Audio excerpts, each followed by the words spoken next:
বন্ধুরা কেমন আছো? আশা করে ভালো আছো। আজকের ফর্মগুলো কিন্তু খুব সুন্দর সুন্দর কিন্তু আছে, ঠিক আছে। চলো তাহলে আমি এগুলা সেট করে তোমাদেরকে দেখাই, ঠিক আছে। এই ধরনের ফর্ম কিন্তু তোমাদেরকে কেউ দেবে না, ঠিক আছে। তোমরা ভিডিওটা দেখতেই থাকো।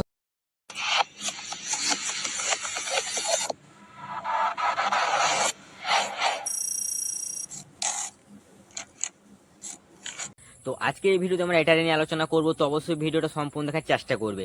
সম্পূর্ণ না দেখলে কিন্তু বুঝতে পারবে না, এই জন্য তোমাদেরকে বলছি ভিডিওটা সম্পূর্ণ দেখবে যাতে বুঝতে পারি। তো হ্যালো বন্ধুরা, নতুন হয়ে থাকলে চ্যানেলটা সাবস্ক্রাইব করে পাশে থাকবে। দেরি না করে ভিডিওটা শুরু করি। তো সর্বপ্রথম তোমার জিমেল থেকে অ্যাপটা তোমার ওপেন করবে, তখন টু লাইনে ক্লিক করে ছবি তৈরি করুন বলে এই অপশনটা তোমরা টাচ করবে, ঠিক আছে। তারপর প্লাসে টাচ করবে, তারপর তোমরা এখান থেকে গ্যালারিটা তোমরা এখানে ফটো কিন্তু সিলেক্ট করলো একটা, ঠিক আছে। তো এখান থেকে আমি একটা ফটো সিলেক্ট করলি, ঠিক আছে, যাতে ফেস যাতে ডিটেক্ট করে, ঠিক আছে। তারপর এখান থেকে আমরা 1 নাম্বার ফর্মটা আমি তোমাদের ফর্ম কথা হবে তোমাদেরকে কিন্তু লাস্টে বলবো, ঠিক আছে। তো এখন 1 নাম্বার ফর্মটা কিন্তু ভরে দিয়েছি, ঠিক আছে। কিছুক্ষণ পর আমাদেরকে কিন্তু ফটোটা কিন্তু জেনারেট করে দেবে, ঠিক আছে। দেখতে পাচ্ছি কত সুন্দরভাবে কিন্তু করে দিয়েছি, ঠিক আছে।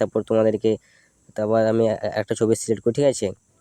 তারপর এখানে 2 নম্বর ফর্মটা এখানে প্রেস করে দেবো, ঠিক আছে। এটা আছে 2 নম্বর ফর্ম, ঠিক আছে। তোমাদেরকে দেখাই, এই ফটোটা কিন্তু ভাইরাল খুবই চলে, ঠিক আছে। 2 নম্বরের ফর্মটা তোমাদেরকে দিলাম, এই ফর্মটার এই ফটো কিন্তু খুবই ভাইরাল চলে, ঠিক আছে। তারপর 3 নাম্বার ফর্মটা আমরা এখানে পেস্ট করে দেবো, ঠিক আছে। অন্য ছবি দিয়ে একটা 3 নাম্বার ফর্মটা পেস্ট করে দেবো, ঠিক আছে। একটু পরে আমাদের ফটোটা কিন্তু জেনারেট করবে, ঠিক আছে। খুব সুন্দর কিন্তু জেনারেট করে দিয়েছে, ঠিক আছে। এই যে ব্যাকগ্রাউন্ডে কিন্তু খুব সুন্দর আছে, কিন্তু সিনের মধ্যে কিন্তু বসে আছে, ঠিক আছে। খুব সুন্দর লাগছে, ঠিক আছে। তারপর এখান থেকে আমি আরেকটা ছবি সিলেক্ট করি, ঠিক আছে। তারপর এখান থেকে 4 নাম্বার ফর্মটা পেস্ট করে দেবো, ঠিক আছে। এই কিছুক্ষণ সময় লাগবে, তারপর কিন্তু ফটোটা কিন্তু জেনারেট করবে, ঠিক আছে। এই দেখতে পাচ্ছ তো কত সুন্দর জেনারেট করে দিয়েছে, ঠিক আছে। খুব সুন্দর ব্যাকগ্রাউন্ড আছে, ঠিক আছে। 4 নাম্বার ফর্ম এটা, ঠিক আছে। তারপর এখান থেকে আরেকটা ছবি নেবো, ঠিক আছে। তোমাদের আরেকটা ছবি দেখাচ্ছে, ঠিক আছে। তারপর এটা 5 নাম্বার কিন্তু ফর্ম, ঠিক আছে। এটা 5 নাম্বার ফর্মটা কিন্তু পেস্ট করে দিলাম, ঠিক আছে। একটু অপেক্ষা করতে হবে তোমাদেরকে, ঠিক আছে। 5 নাম্বার ফর্মটা কিন্তু খুব সুন্দর আছে, ঠিক আছে। এখানে কিন্তু রক লেখা আছে বা ওকে নিয়েছে, ঠিক আছে। রক বা ওকে কিন্তু দুরকমভাবে কিন্তু লেখাটা আছে, ঠিক আছে। এটা কিন্তু আমরা কিন্তু চেঞ্জ করতে পারবো, ঠিক আছে। এটা কীভাবে পরিবর্তন করে তোমাদেরকে দেখাই। তোমাদেরকে এই যে প্রথম তোমরা ফর্মটিতে তোমরা যাবে, ঠিক আছে। ফর্মটার ভিতরে তোমরা যাবে, ঠিক আছে। তারপর তোমরা এই রক লেখাটা তোমরা কাটবে, ঠিক আছে।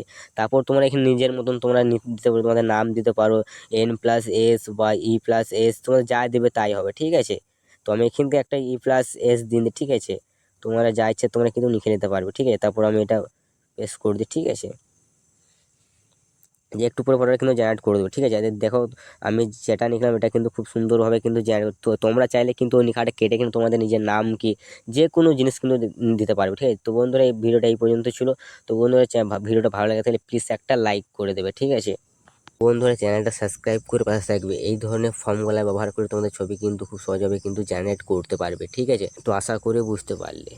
তো বন্ধুরা ভিডিওটা ভালো লেগে থাকলে প্লিজ একটা লাইক। এবার আসছি অন্য কোনো ভিডিওতে।